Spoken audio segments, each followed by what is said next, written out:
أما بعد فيا عباد الله اتقوا الله حق تقاته ولا تموتن إلا وأنتم مسلمون. فقال الله تعالى في القرآن الكريم: أعوذ بالله من الشيطان الرجيم، بسم الله الرحمن الرحيم. واتقوا فتنة لا تصيبن الذين ظلموا منكم خاصة واعلموا أن الله شديد العقاب. وقال الله تعالى في آية أخرى: واستعينوا بالصبر والصلاة وإنها لكبيرة إلا على الخاشعين. صدق الله العظيم وصدق النبي رسوله الكريم ونحن على ذلك من الشاهدين والشاكرين. إلهي أنت مقصودي ورضاك مطلوبي، أعطني محبتك ومعرفتك. Jamaah sekeyakinan seakidah yang kami muliakan, marilah kita awali perjumpaan kita dengan memuja dan memuji Allah mempunyai alam semesta, Allah yang telah memberikan kita kesempatan, Allah yang telah memberikan kita kekuatan, Allah yang telah memberikan kita kemampuan untuk bisa bergerak pada subuh yang mulia ini, meninggalkan indahnya ruang kamar, meninggalkan nyamannya tempat tidur, meninggalkan segala kelebihan kemewahan yang ada, kita singgah ke masjid untuk menunaikan ibadah solat berjemaah. Dan inilah waktu yang paling mulia untuk melaksanakan solat berjamaah di antara waktu-waktu lainnya, yakni solat subuh berjamaah. Itulah waktu yang paling mulia, tepatnya pada subuh Jumat. Salawat dan salam keharibaan baginda Rasulullah sallallahu alaihi wasallam. Beliau merupakan pribadi yang memiliki karakter yang mulia. Beliau merupakan pribadi yang menjadi teladan. Beliau merupakan pribadi yang menjadi pimpinan yang patut dicontohi oleh segala manusia. Beliau mempraktikkan akhlak, beliau bijaksana, beliau adil, dan beliau merupakan sosok yang sempurna sebagai figur sentral yang menjadi contoh dan teladan bagi kehidupan kita semua. Nabi Muhammad merupakan seorang utusan Allah yang mempraktikkan akhlakul karimah dalam segala sektor kehidupannya, tidak terkecuali dalam ranah kepemimpinan. Salawat dan salam kepada al dan sahabat beliau sekalian, alim ulama mutaqaddimin dan mutaakhirin yang muktabar kedua-duanya, yang kami hormati Imam Masjid Islamic Center, pengurusnya, jamaah sidang solat subuh sekeyakinan seakidah yang kami muliakan. Kita doakan kepada Allah berkumpulnya kita pada subuh ini, Allah berikan peluang akan berpadu dan bersatu kita kelak di yaumil qiyamah dalam surganya Allah. Amin amin ya rabbal alamin.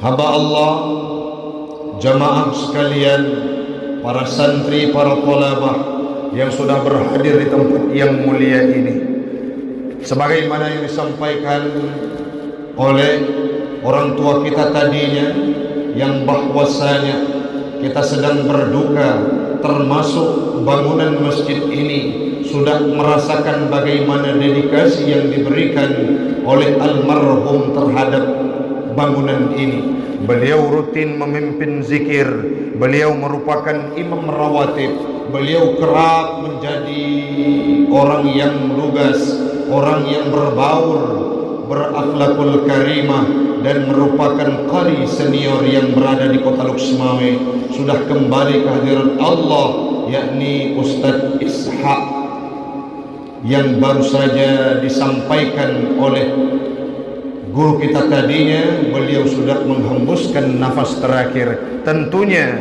waktu Jumat itu merupakan sebuah indikasi para ahli-ahli surga kembali menghadap Allah. Doa kita bersama pada subuh ini, semoga almarhum akan dijadikan sebagai penghuni surga oleh Allah. Informasi yang kami terima, beliau sedang dalam perjalanan dibawa pulang dari ibu kota Aceh, Banda Aceh, dan insya Allah akan dilakukan prosesi fardu kifayah tepatnya pukul 9 nantinya. Jamaah sekalian, kita kembali kepada pembahasan kita yang bahwasanya dari mulai akhir tahun kemarin kita melihat bagaimana fenomena alam terjadi. Dulu banjir itu jarang hadir ke Kota Luksmawe seperti yang kita lihat beberapa waktu yang lalu. Sering kita dengar banjir itu datang di wilayah Luksukun, ibu kota Kabupaten Aceh Utara dan sekitarnya. Tidak terkecuali kadangkala banjir itu datang ke tempat kita, ke tempat kami di Nisam sana. Tapi kemarin, tepatnya pada hari Minggu, Senin dan Selasa, Allah menegur kita dengan hadirnya banjir air yang tergenang di sejumlah wilayah di Kota Luksmawe. Bagaimana macetnya di depan Polres Kota Luksmawe. Kita tidak bisa lewat rute perjalanan Simpang Bulu sampai ke sana. Kenapa? Allah hadirkan sebuah musibah, yaitu banjir, yang membuat aktivitas kita yang berada di Kota Luksmawe ini terdiam dan tidak bisa berbuat apa-apa. Apakah ini merupakan sebuah fenomena yang tidak ada alasannya? Tentu saja bukan, saudara sekalian, jamaah yang kami muliakan. Kalau kita mau melihat dengan perspektif agama, kalau kita mau melihat dengan pandangan iman, ini merupakan sebuah teguran yang dihadirkan oleh Allah kepada kita. Mungkin saja faktor utamanya adalah sangat banyak kemaksiatan, sangat banyak kesalahan yang dilakukan oleh penduduk negeri ini, sehingga Allah datangkan sebuah musibah sebagai pengingat dan imtihan dalam kehidupan kita. Coba kita analisa dari sejarah kehidupan kita, yang khususnya yang berada di Aceh. 19 tahun yang silam, saat kemaksiatan sudah porak-poranda di Aceh, kiblat hampir ditinggalkan oleh masyarakat Aceh. Al-Quran tidak lagi didengungkan di sejumlah wilayah. Al-Quran tidak lagi dibacakan di masjid. Yang menghuni masjid sudah minim, tidak lagi mayoritas. Saat 19 tahun yang silam, penduduk negeri sudah mulai meninggalkan koridor syariat Islam, sudah mulai meninggalkan agama, sudah mulai berbaur dengan kemaksiatan, sudah mulai berbaur dengan kesalahan, sudah mulai mempraktikkan kejahatan. Apa yang dihadirkan oleh Allah Ta'ala, hadir sebuah musibah yang maha dahsyat yang diberikan nama tsunami 19 tahun yang silam. Itu merupakan fenomena yang tidak akan pulih dalam ingatan setiap umat, khususnya yang berada di Aceh. Kemarin ramai, tepatnya pada tanggal tersebut 26 Desember, di sejumlah wilayah diadakan peringatan terhadap musibah yang maha dahsyat, mengenang bagaimana malapetaka tersebut, bencana tersebut dihadirkan oleh Allah Ta'ala khususnya ke tempat kita. Kiban Maksud saat menjelang tsunami itu datang, ada seorang misionaris yang sudah sadar, mungkin ini juga pernah didengar oleh orang-orang yang terlibat dalam forum Dai Kota Lhokseumawe.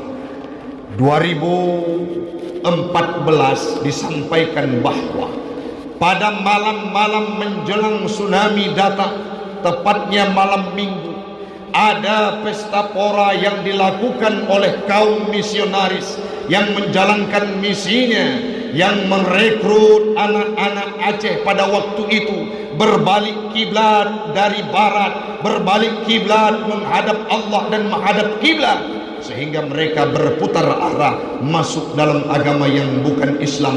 Apa yang mereka lakukan? Melakukan pesta pora di dekat pesisir pantai dengan membakar babi yang menjadi bahan bakarnya adalah Al-Quran.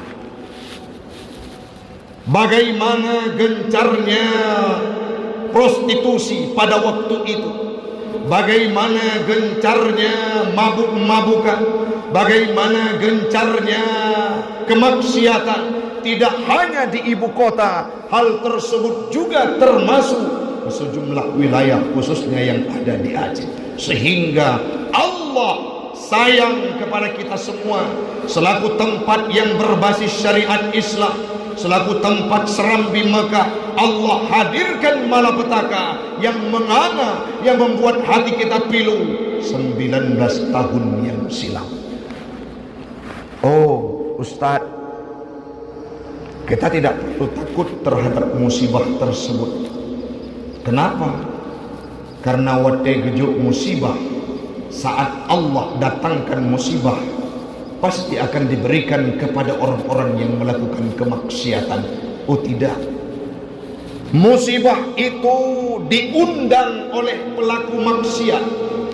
Musibah itu, malapetaka itu diundang oleh orang-orang yang melakukan kejahatan.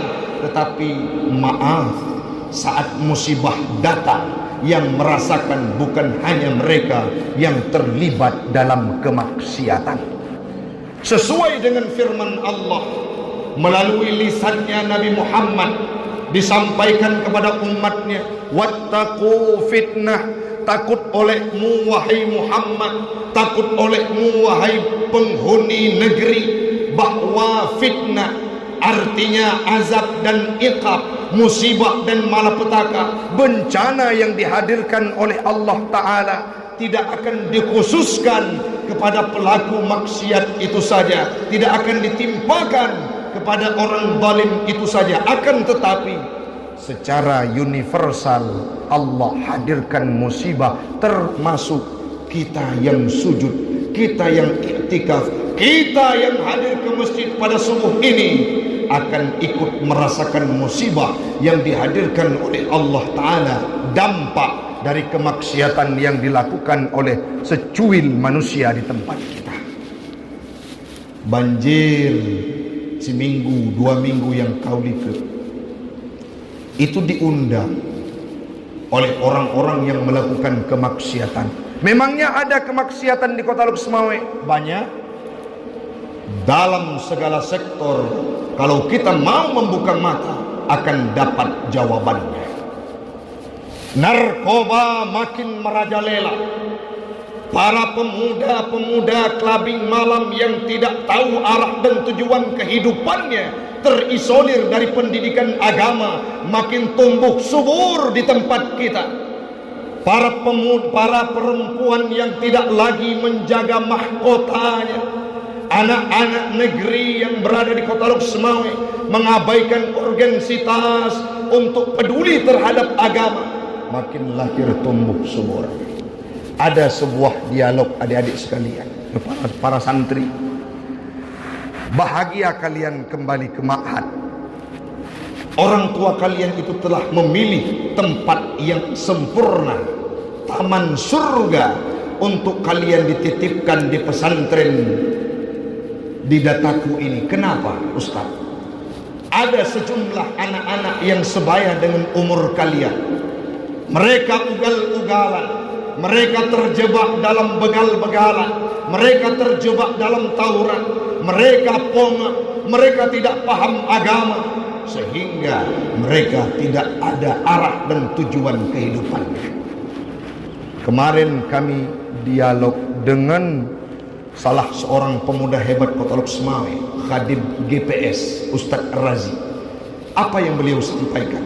Ustadz Taufik, dalam sebuah dialog kami dengan mantan anak-anak yang terlibat dalam tawuran, mereka menyampaikan bahwa kondisi kehidupan para pemuda di Kota Loksmawe tidak dalam kondisi aman-aman saja. Pakon Tengku Razi, kenapa?